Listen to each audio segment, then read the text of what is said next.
This is Michael DeSilva's preacher from New Hunter Church of Christ. I hope all you lovely mothers had a wonderful Mother's Day yesterday. But I want to share some things about what we talked about in our Sunday school hour. Yesterday we talked about how we need to give of our fruits. Now, what the fruits look like would be like the fruits that you have, like what you give as in labor, service, time, talent, and other abilities. And even tithing, that goes along with tithing as well. All that you would give. Now back in Exodus, we're not going to give, of our fruit or our best offerings, but the example still applies. We give, like when we give to the church, we give our best of our fruits to the church to help other people who are in need. So we have a crop that grows the best in one section. That's the part that we want to give to like the homeless or the needy.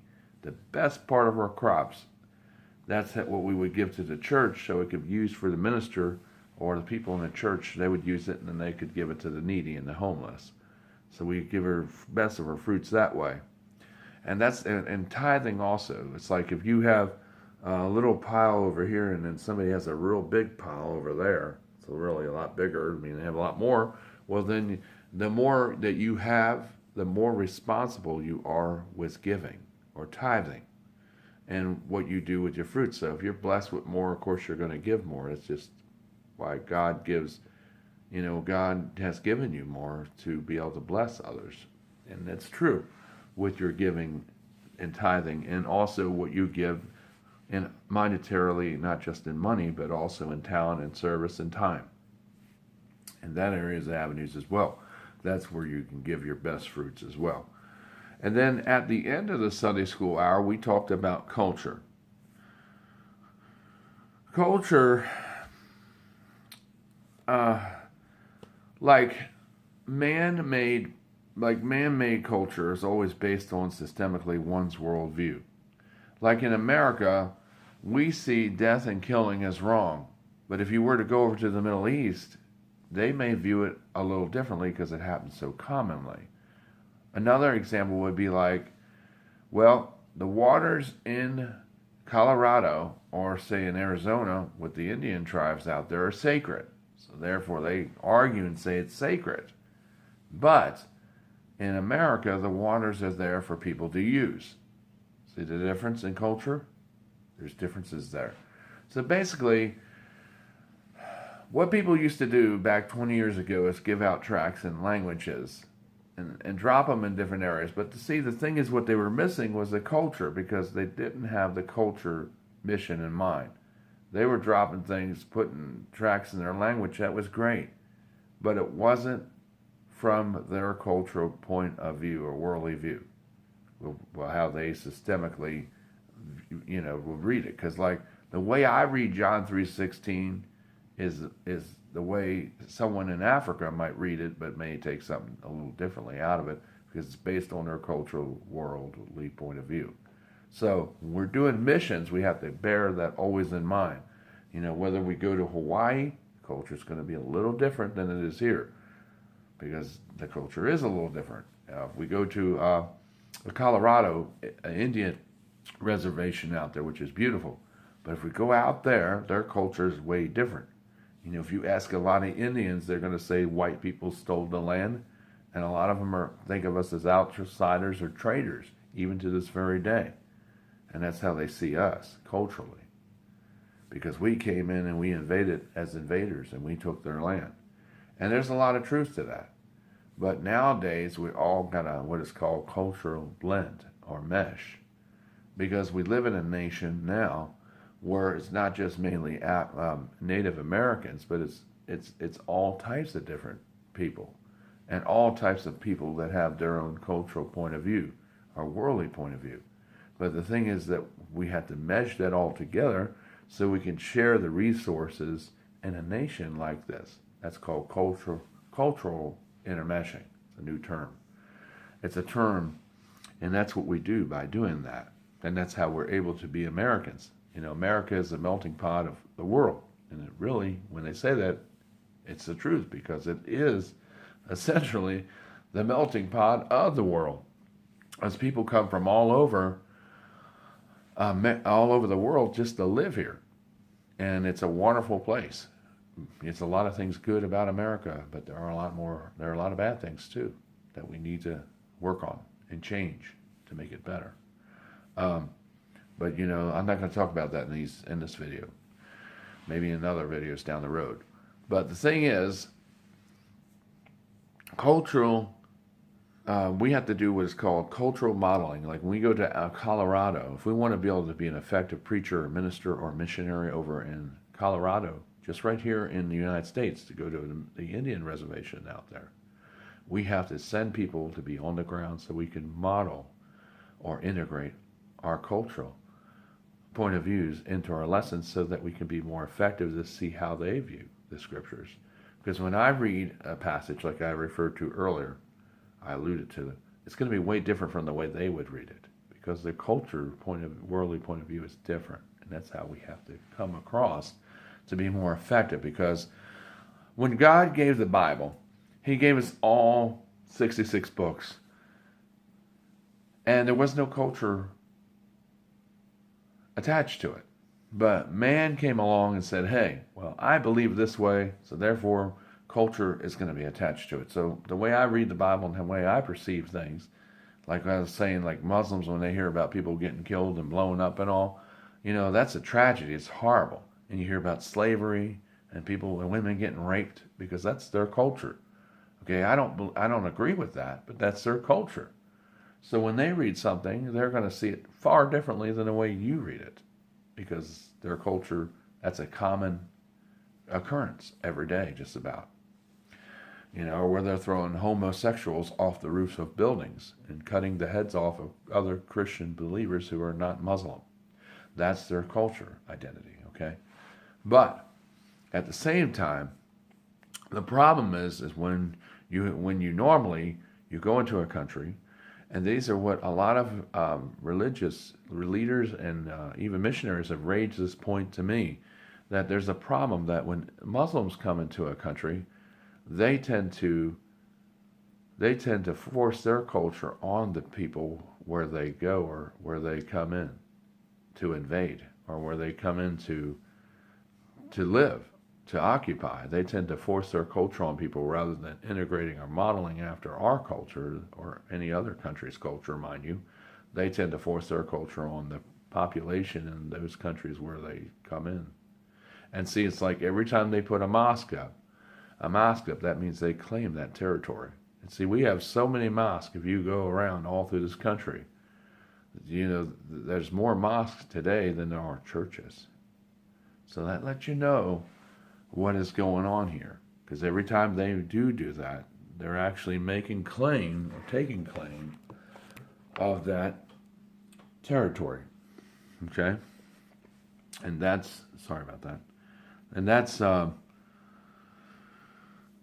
that's why we have this thing going on in the United States, as well as where it's a problem in other areas of the world. Muslims themselves are not a bad people. They're not bad at all. I don't wish anything to happen to them, but I wish that we could have more of a dialogue. And with some of them, we have made progress with some groups of the Muslims, but with others, we have not. But the thing is, I don't think all Muslims are bad people. I think they have been misguided because of their cultural beliefs. And I think if we were able to have more of a dialogue or type of discussion, I think we could probably work through these things if they were willing to have a rational discussion and set aside their beliefs and be willing to have that discussion. But see, Muslims, a lot of them don't want to have that discussion because they believe their way of faith is right, and your faith, you're the infidel, you're wrong. And they don't want to really do that at all. Most of them don't. And that's the problem we're having worldwide.